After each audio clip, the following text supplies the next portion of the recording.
তো আমার হেয়ার তোমরা দেখতে পেলে, আমি আজকে হেয়ার স্পা করেছি, তোমাদেরকে দেখালাম। তো দেখো হেয়ারটা কি সুন্দর স্মুথ হয়েছে আর পুরো সিল্কি হয়ে গেছে।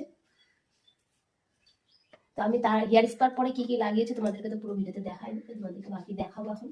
দেখালাম আমার হেয়ারটা কেমন হয়েছে শ্যাম্পু করার পর।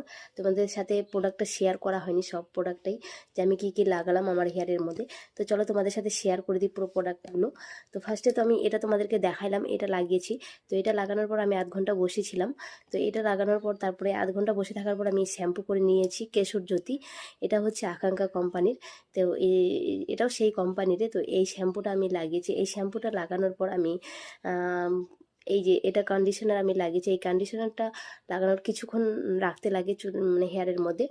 তো তারপর আমি শ্যাম্পু করে নেওয়ার পর কন্ডিশনার করে নিলাম। তো আমার হেয়ারটা তোমাদেরকে দেখালাম কত সুন্দর হয়েছে। তো তোমাদের যদি সেই প্রোডাক্টটার প্রয়োজন হয় তো তোমরা আমাকে অবশ্যই কমেন্ট করবে। তোমরা একবার ট্রাই করো, আমি বলবো সত্যি হেয়ারটা খুব সুন্দর হয়, স্মুথ হয় আর সিল্কি থাকে, সবসময় কোনো জট লাগে না চুলের মধ্যে। আর শীতের দিনে তো জানোই মানে হেয়ার কত ড্রাই হয়ে যায়। তো তোমরা বাড়িতে ট্রাই করতে পারো। তো চলো টাটা।